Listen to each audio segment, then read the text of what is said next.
My name is Rachel Calloway. I'm 41 years old, and 3 nights ago, I sat down at my daughter's Harvard Medical School graduation dinner and found a gold envelope waiting on my plate. Inside was a single sentence: "Seat reserved for the maid who thought she raised a doctor."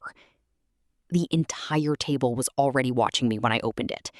Some people looked uncomfortable. Some looked amused.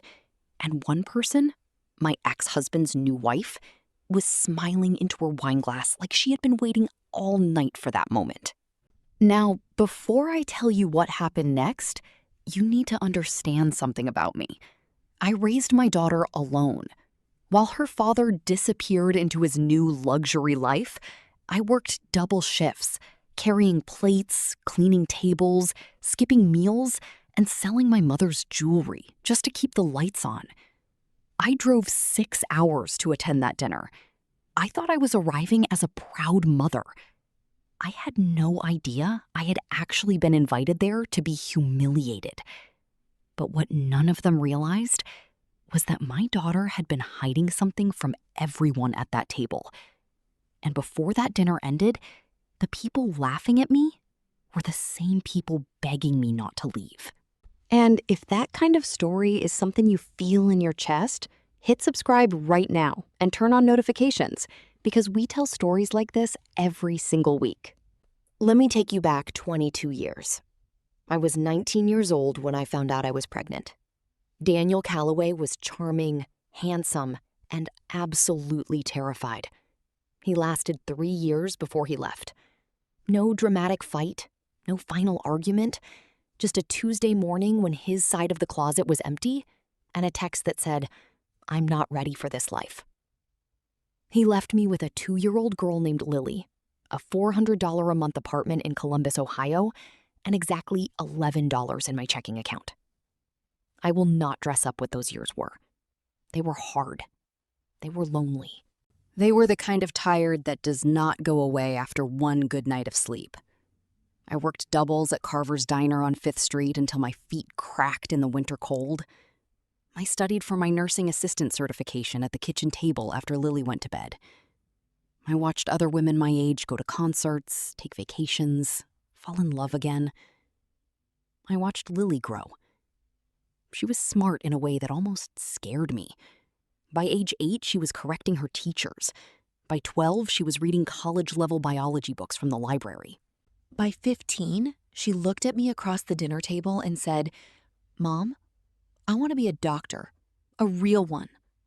And I said, "Then that is what you will be." I did not know how. I just knew I would find a way. Before we go any further, drop a comment below and tell me, did someone in your life sacrifice everything quietly for you? Because this story is for every single one of them.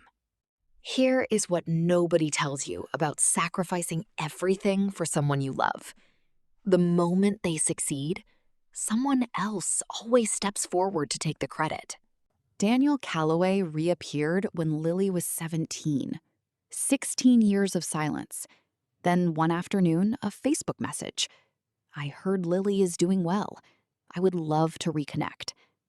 I let Lily decide. She was old enough. She chose to meet him. I understood. Children need to know where they came from, even when where they came from abandoned them.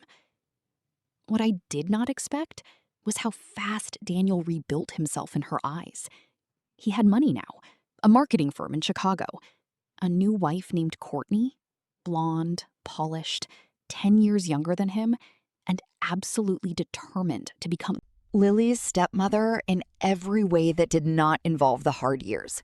They paid for Lily's MCAT prep course. One course, after I had paid for 16 years of everything else. Daniel walked her into her college graduation ceremony. I stood in the audience and clapped and told myself that was fine. That was enough. That Lily knowing I loved her was enough. But then Lily got into Harvard Medical School, and Daniel Calloway hosted the celebration dinner. Not me. He booked the private dining room at Ashworth Club, Chicago's most exclusive members-only restaurant. white tablecloths, crystal glasses, 60 guests from his world, his business partners, Courtney's socialite friends, a few of Lily's new colleagues from the program, and me, tucked at a corner table near the kitchen. I wore the nicest dress I owned. I had my hair done for the first time in 4 years. I drove 6 hours from Columbus because I was not going to miss this night. I had earned this night. With every shift, every sacrifice, every morning, I had gotten out of bed before sunrise so my daughter could sleep a little longer. I sat down. I smiled at the flowers on the table. I reached for my name card. And the world tilted. I have been insulted before. I have been looked through, talked over, and treated like furniture by people who thought a waitress was not worth the full sentence. But this was different. This was planned. The card, in gold ink, on cream paper, in elegant script that someone had clearly spent time on. Seat reserved for the maid who thought she raised a doctor. My hands were completely still. That surprised me. I thought I would shake. Instead, I just felt cold. The specific cold that comes not from temperature, but from finally understanding exactly how someone sees you. A woman across the table leaned to her friend and laughed softly behind her hand. She had read it. They had all read it. And from the way they laughed, the kind of laugh that has already been practiced, I knew this had been talked about long before I arrived. I looked up slowly, and I found Courtney. She was watching me from 2 tables away with a small, satisfied smile. The smile of a woman who had been planning this moment for months and was enjoying every second of watching it land. I folded the card, placed it in my purse, and I stood up. Not to leave. Not yet. I walked to Daniel's table. He saw me coming and his expression changed. Not to guilt, to annoyance. Like I was a problem he had already calculated the cost of. "Rachel," he said carefully. "I would like to know," I said. And I kept my voice the same quiet I used when Lily had nightmares, and I did not want to scare her further. "Who printed the card at my seat?" He paused too long. "What card?" "Daniel." Another pause. Then, "It was a joke. Courtney thought it would lighten the mood. Rachel, you are being sensitive." "Say that again," I said. "Tell me I am being sensitive. In front of everyone who just watched your wife mock the woman who raised your daughter alone for 16 years. The table went quiet. He leaned forward. "This is not the place." "You made it the place," I said. "You seated me near the kitchen and called me a maid. You made it the place." From across the room, Lily's voice cut through everything. "What is happening?" She had heard. Of course she had. She had heard. Of course she had. She was standing at the edge of the room in her navy dress, holding a champagne glass she had stopped drinking, looking between her father and me with an expression I had never seen on her face before. Fear. But not the kind a child feels. The kind an adult feels when she realizes something has been hidden from her. "Mom?" Her voice broke on just that one word. I looked at my daughter. 24 years old. A doctor. The entire reason I had gotten out of bed for 2 decades. "I am okay," I told her. I was lying. But it was the kind of lying that love sometimes requires.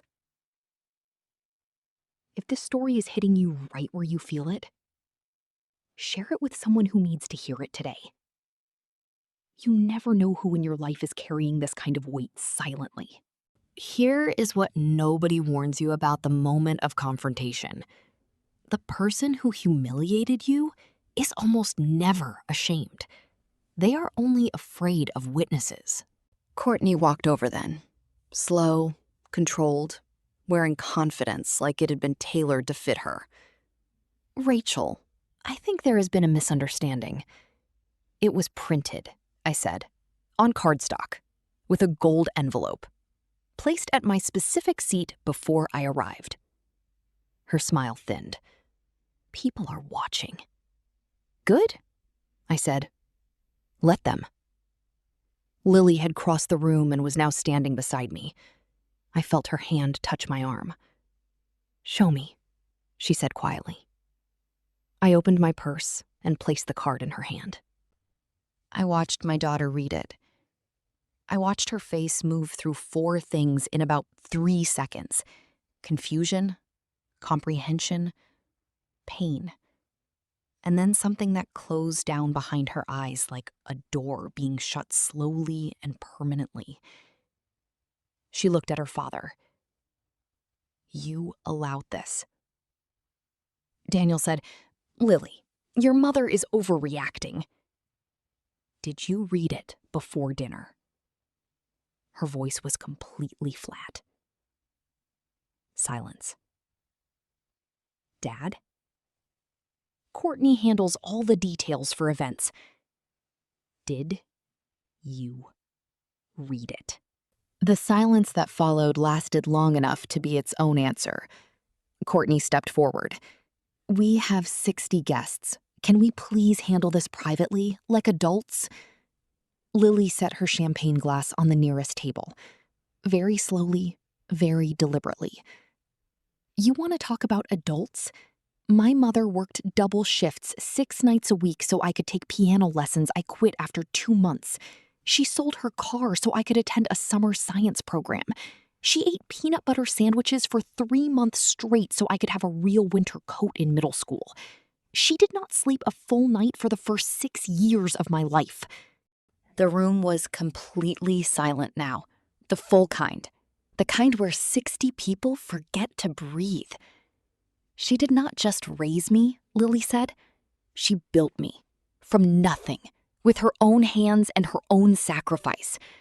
And you seated her near the kitchen and called her a maid at my own celebration? Courtney's voice hardened. Your father gave you opportunities your mother never could have. He paid for 1 MCAT prep course, Lily said, after 17 years of complete silence. Do not confuse a single down payment with a foundation. Daniel stood up, his boardroom voice now, controlled, dangerous. That is enough, Lily. I agree, she said. It is. She pulled out her phone. I am giving you 1 chance, Dad. Right now, 1 private chance. You apologize to my mother, not a social apology, a real one, with honesty behind it, and we continue this dinner. Daniel looked around the room, at his business partners, at his reputation in its tuxedo, holding its breath and waiting. I will not be given ultimatums by my own daughter in public. She pressed record. Daniel Calloway's next 4 sentences changed everything. Your mother was always going to play the victim. It is how she kept you attached to her. Some people turn hardship into a leash. I built your future. She kept you stuck in the past. You should know the difference by now. He said it loud enough for the front tables to hear.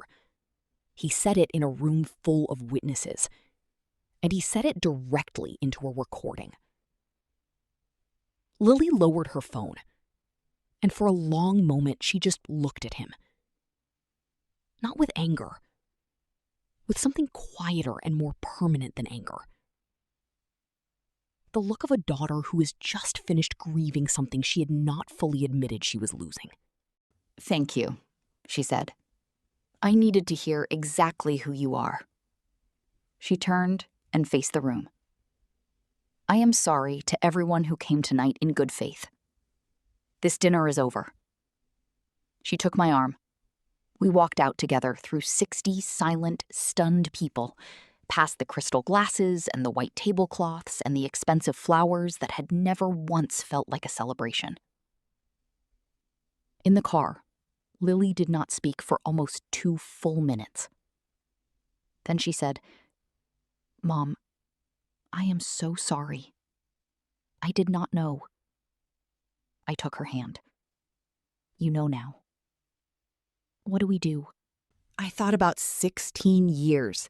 I thought about the cracked feet and the $11 and the peanut butter sandwiches and the car I sold and the nights I went to bed pretending I was not hungry because there was not quite enough food for both of us. "We post it," I said. Every single word. The video went live at 11:14 p.m. on a Friday night. By Saturday morning, Daniel Calloway's name was trending. His firm's reviews were flooded. 3 corporate clients released quiet, carefully worded statements about reviewing their ongoing partnerships. Courtney's lifestyle blog lost 40,000 followers before noon. 2 of his board associations asked for his voluntary resignation from their advisory committees. Lily posted a single statement of her own. 7 words. "My mother raised me. She deserved better." That sentence was shared over 200,000 times. The last thing I heard is that Daniel and Courtney's marriage is, as someone close to them put it, under quiet renegotiation. I do not celebrate that. I truly do not. Watching someone's life unravel is not a victory. It is just a consequence. What I have, what nothing can take, is this. Last Saturday, Lily held a small dinner at her apartment in Boston. 6 people, candles on the table, the same tomato soup I taught her to make when she was 12 years old. She made a name card for my seat herself, by hand, in black marker on a folded piece of notebook paper. It said, "Mom, the reason any of this exists." I kept it. I will keep it until I cannot keep anything anymore. And if you are watching this right now, if you are the single parent, the older sibling, the aunt, the grandparent, the person who held a family together in the dark, with no audience and no applause, I want you to hear this clearly. Your sacrifice was never invisible. It was the foundation. And foundations do not need gold envelopes or celebration dinners or someone else's permission to matter. They just need to hold. And they did. You did. Now, I want to hear from you. Drop a comment below and tell me, have you ever been the person who gave everything quietly while someone else got the credit? Or maybe you are the Lily in this story, someone who one day looked back and finally saw the full price someone paid for your future. Tell us your story. This community is a safe place, and every single comment gets read. And if this story moved you even a little, please share it. Not for the views, but because somewhere out there is a Rachel who is tired and invisible and needs to know that what she is doing matters. Be the person who sends it to her. Subscribe if you haven't already. We are here every week with stories that remind you that dignity is not something money can buy, and love is not something cruelty can cancel. Thank you, truly, from the bottom of our hearts, for watching all the way to the end. That means more than you know. We will see you in the next one.